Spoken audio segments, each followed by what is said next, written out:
Hey everybody, Smart Silver Stacker here. Hope you're doing well.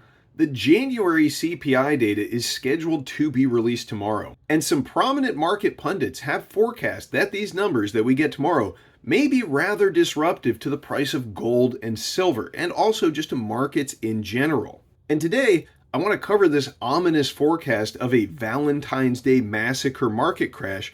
I'll give you my take on how I think this might play out, and also what I believe we can expect from that CPI data that comes out tomorrow. And I don't think you're going to want to miss this one, so stick around. Today's video is brought to you by SD Bullion, my preferred source for physical gold and silver. You can check them out with the link down in the description. And now, let's talk about these market forecasts. So recently, we had none other than author Robert Kiyosaki chime in on the gold and silver markets once again. On February 10th, he posted this alarming tweet: "Crash is here. Silicon Valley first dominoes fall, laying off 144,000 in 2022, 66,000 more 2023. Valentine's Day massacre predicted by Stansberry Research. Everything will crash, including prices of gold, silver, and Bitcoin. Do not panic. Good news. I will buy more gold, silver, and Bitcoin, real money with fake money." And when those CPI numbers are released tomorrow, I do think that there is a strong possibility of a major pullback in markets, just as Kiyosaki is forecasting here. And before we talk about why, we need to touch on an important development that came out of the Bureau of Labor Statistics on February 10th, last Friday, the same day that that tweet went out. And that is that the BLS revised the inflation data that had been released earlier, going back to August of 2022. And for 4 out of those 5 months, the revision was higher. So we know that the CPI understates inflation the way that it's calculated, but even for the CPI methodology, the data that was released for those months was understating the rises in prices. And now the December data that was originally reported as down 0.1% month over month has been revised up 0.1%. The November data was originally reported as plus 0.1%. That was revised to plus 0.2%. In October, the inflation data was initially reported as positive 0.4% month over month. Now that has been revised up to 0.5%. September was reported as positive 0.4%, and that has stayed the same with the revised number staying at 0.4%. But then in August, that number was reported as plus 0.1%. That has been revised upward to plus 0.2%. So all along, inflation has been ticking up faster than was reported in those official CPI numbers. I mean, I know this isn't shocking probably to those of you watching, but this does throw a lot of cold water on the disinflation narrative that we've been hearing so much about from Jerome Powell recently. Now, I am convinced that the whole disinflation story is a bunch of nonsense anyway. I mean, I think it has been all along, and the CPI is just a cooked number anyway. And in reality, we have a very serious inflation problem that is ongoing and isn't likely to decline anytime soon. And it's probably a lot worse than it ever was back in the 1980s, which is the time period that all these economists seem to want to liken the current situation to. And I'll go ahead and give my forecast that I do believe that even the official inflation numbers, the official CPI, is going to begin to tick up again very soon. And it could be as early as tomorrow. Now, that's not guaranteed, of course, but with the better than expected job numbers that we got from the recent non-farm payroll, the slowing pace of Fed rate hikes, and the continued highly stimulative fiscal policy in Washington, I don't think that the disinflation narrative is going to be holding up for much longer. Now, keep in mind that we do have this bizarro situation in play where the only thing really driving price discovery in these markets is the anticipation of future Fed policy. This is a dynamic in which bad news has become good news and good news has become bad news. And now, if we do see a higher than expected inflation number tomorrow, this is something that you would normally associate with higher precious metals prices and higher commodity prices. We may actually see a sell-off in gold and silver instead, and probably in markets across the board. Now, last night, Robert Kiyosaki dropped another tweet regarding this potential crash, and in it, he has some pretty interesting price forecasts for gold, silver, and cryptocurrency. He wrote, "Giant crash coming, depression possible, Fed forced to print billions in fake money. By 2025, gold at $5,000, silver at $500, and Bitcoin at $500,000. Why? Because faith in US dollar, fake money will be destroyed. Gold and silver, God's money. Bitcoin, people's money. Take care." Okay, now one place I will have to diverge from Robert's forecast here is the whole Bitcoin thing. I mean, he is a bit more bullish on crypto than I am. I mean, I'm not ruling out the possibility of $500,000 Bitcoin, but I do think it's a lot less likely than the precious metals targets he lays out.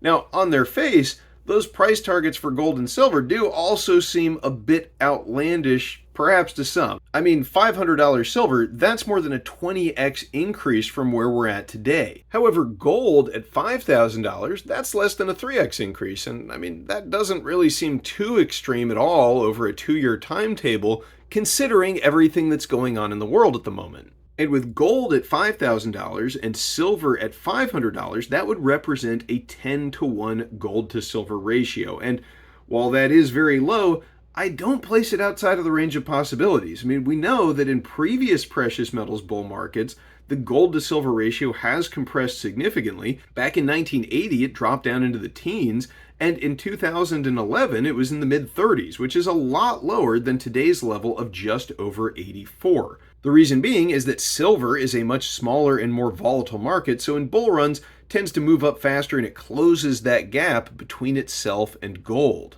Now, if you combine that fact with the growing industrial demand for silver, which is much higher now than it was during those previous two bull markets, now we've got electric vehicles, solar, wind, 5G, all of these things that demand a tremendous amount of silver, and these are industries which are only going to continue to expand throughout the decade. And also the fact that inflation today is the worst that we've seen since the fiat dollar standard was implemented in 1971, and the fact that the silver price has remained so low for the past decade plus that it has discouraged new exploration and mining. That's why we had the biggest silver deficit in decades just last year, with demand outpacing production by around 200 million ounces. And also, don't forget the massive deficit spending and incredibly inflationary fiscal policy that continues to persist at the federal level.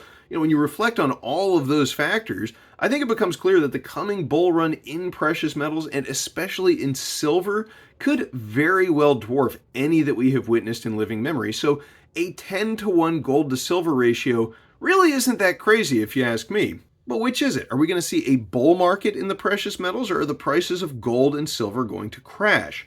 Well, if the inflation numbers do continue to rise, and again, I expect that they will, we could very well see a crash in the short term. If the Fed takes it upon itself to raise rates more aggressively once again in response to higher inflation data, if we start to see a very hawkish Powell at the next FOMC meeting, for example, then I believe that Kiyosaki's correct, and there probably is a major crash coming because, we still haven't really had a major crash since the 2008 crisis. Sure, 2020 maybe came kind of close, but the Fed slashing rates and launching a massive QE program to the tune of around $4 trillion did the trick to stave that one off. Of course, that led directly to the massive inflation problem that we're continuing to experience today. And now, with the Fed tightening to try to get the current level of inflation under control, it just can't happen without tanking these markets, because the whole economic recovery that we had, really, it was entirely built on these giant asset bubbles that the Fed inflated. And if we want to bring prices back down, the bubbles are going to have to pop. Now, you can't go on the bender without getting a hangover, and the same thing applies to the economy. It's just not possible. You can't inflate these massive bubbles and not expect them to pop at some point. And now, the Fed may very well tighten up until something significant does break in the economy. But when that happens, when we get the big crash, the Fed's response, that's likely going to be to fire up the printing presses once again at top speed. I mean, there's nothing to indicate that they're going to change their response to the inevitable crisis this time around. And because the next crisis will likely be larger than those that we have experienced in the recent past, that is the trend that we have seen, because the fundamental problems in the economy, they simply continue to get worse over time because of all these interventions, the response from the Fed is also likely going to have to scale. And look, I think that this is possibly by design. It's kind of the problem, reaction, solution dynamic that these guys operate on. They inflate these massive bubbles, and then when they inevitably collapse, they print again because, what choice do they have? And it's all a massive wealth transfer from the middle class to the most wealthy in society via inflation. And also, keep in mind, if we get a market crash, what better excuse than that to launch the planned central bank digital currency that we know the Fed is working on? And, let me tell you, if they roll out a CBDC with the next wave of stimulus and printing, and I do think that that is how this is shaping up to likely play out, the intervention and the planning and the stimulus to the economy, quote unquote stimulus, it's going to take on a scale that we probably can't even imagine from where we're at today. I mean, that's why they want a digital currency in the first place. And this next wave of stimulus, it's likely going to be so massive that it will unleash inflation in a tremendous way. And all those stimulus payments, which are likely going to be distributed via a CBDC, in very short order, I expect that they won't be able to buy very much at all because of the currency depreciation. Of course, powers that be will have a narrative for that. It's going to be the fault of greedy businesses and rising wages and consumers who need to control their spending. I mean, who knows? Maybe it'll even be Putin disrupting supply chains again, and creating inflation. The Fed and the establishment, they're very good at finding scapegoats for the inflation that they themselves are solely responsible for.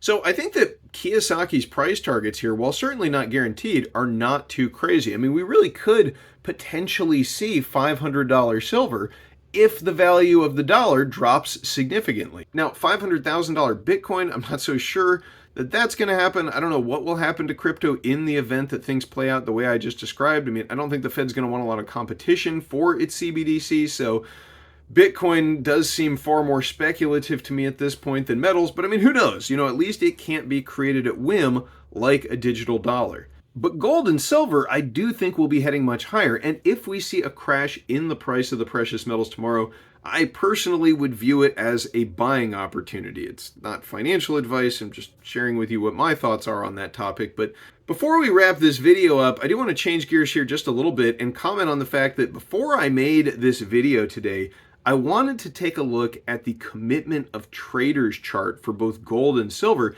because I wanted to get an idea of how traders had reacted to the recent pullback that we've had in the metals to see whether gold and silver are already a bit oversold or if it looks like they still have some significant room to fall. But as you can see from this chart, the latest data that we have from the commitment of traders is from January 24th. That's 3 weeks ago. Now, the way that these reports usually are released is they collect the data on Tuesday and then the report gets released the following Friday of each week. So we should have data from February 7th. But apparently, the CFTC has not been able to compile and release a commitment of traders reports in some time because of a cyber attack on Ion Trading UK, which has prevented that firm from reporting its trade data. So this is just a bit of an aside, but this is one more example of just how vulnerable the digital financial system is these days, and it's one more reason to have some physical, tangible wealth outside of that system. So what do you think the inflation data tomorrow will reveal?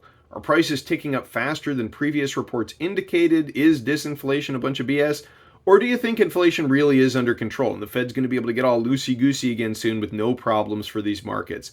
If we do get a big drop tomorrow, are you going to be buying or will you sit on the sidelines waiting for another opportunity down the road? Leave me a comment down below to let me know what you think. Thanks for watching, everyone. Stay safe and happy stacking. Smart Silver Stacker, out.